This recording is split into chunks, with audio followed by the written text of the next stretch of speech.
Hello, welcome to Bored and Confused, where I review shows based on two criteria. One, was I bored? Two, was I confused? Today's show is Sumo, a new play playing at the Public Theater, or as Americans, we say sumo.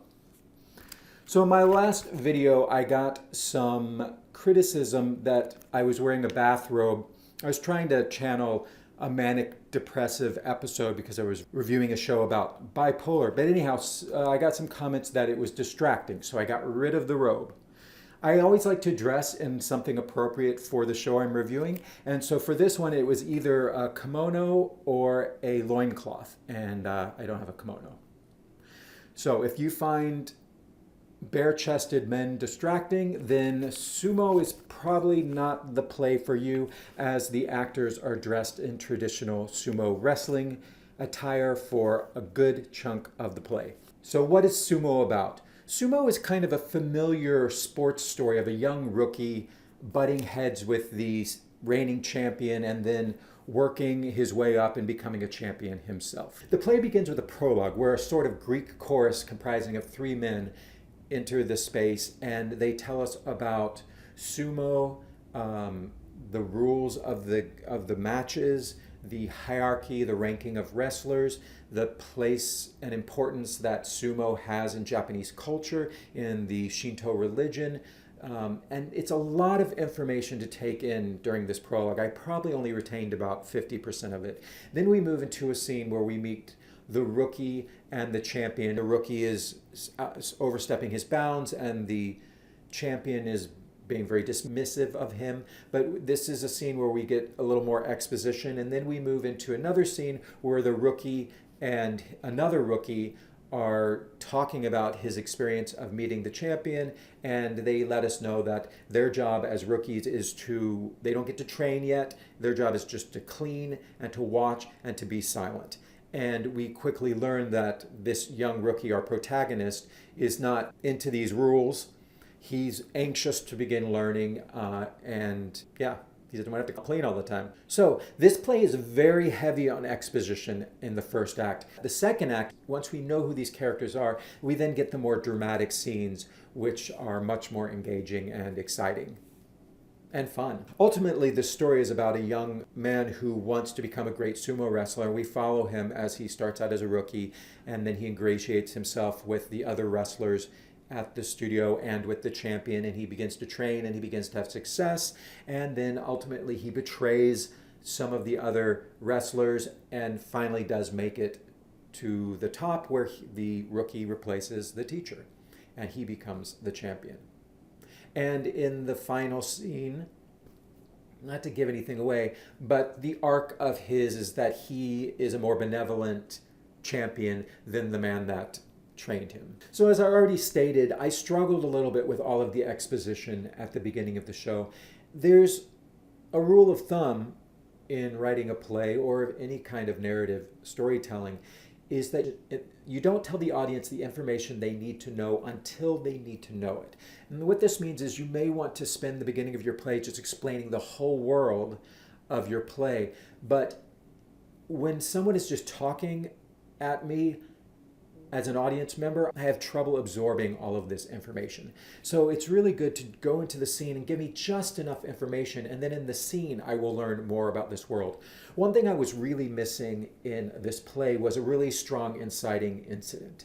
The inciting incident really is just this young man coming to this sumo training gym, but he's already there. He's already showing that he is anxious to begin training. So I just wanted something that would upend this world and then really give us a dramatic purpose, other than just the standard rookie and champion butting heads. Also, I gotta say, in the first act, I really didn't care for the main characters of the rookie and the champion. I didn't care if the champion won the one match he had to win to become the greatest of all time. I didn't care because he was such a dick that I was just like, yeah, I don't care if you win. And the same thing with the rookie. His main thing was he didn't want to follow the rules and the tradition. And that seemed presumptuous to me, and so I wasn't really rooting for him either. I mean, I get that he wanted to be successful, but just him wanting it wasn't enough for me as an audience to get on his side. I really needed to know more of his backstory.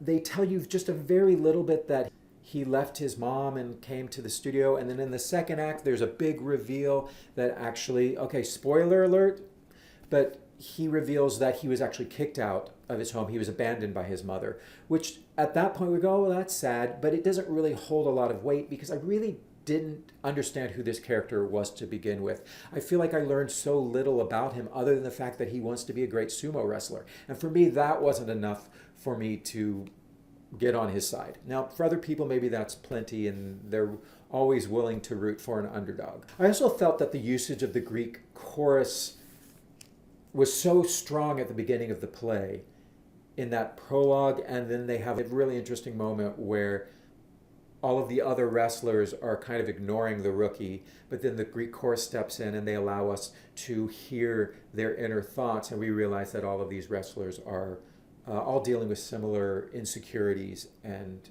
worries about their future. But then I felt like the Greek chorus kind of goes away, and then they're just used when they go to the matches and we need extra actors, like we need an announcer and we need a competitive wrestler on the other team for these guys to fight against. So I don't know. I don't know if the usage of the Greek chorus was entirely necessary, or in a way maybe it could have been used more.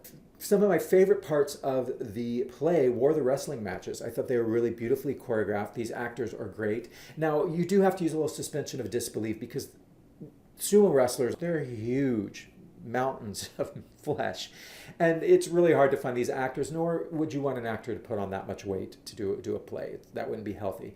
So you have to use a little suspension of disbelief to imagine that these men are much bigger than they actually are in real life. Choreography was great. The costuming was great. The lighting design, the sound design, the set design, and the direction, the moving of the bodies around the space, all of this was really fantastic and very enjoyable to watch. So let's get down to it. Was I bored? Was I confused? I was a little bored because I did not really latch onto these characters, especially that rookie. I didn't really want him to succeed. I was kind of like, it'd be nice if he succeeds, but if he doesn't, he'll be all right. He'll do something else. So I wish I was more invested in the characters, and I think that would require us really getting more interpersonal information about these characters.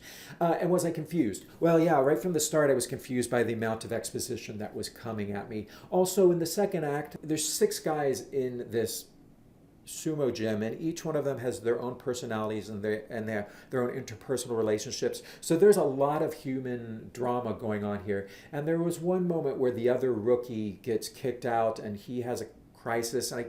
And also when the rookie, the protagonist that we're following,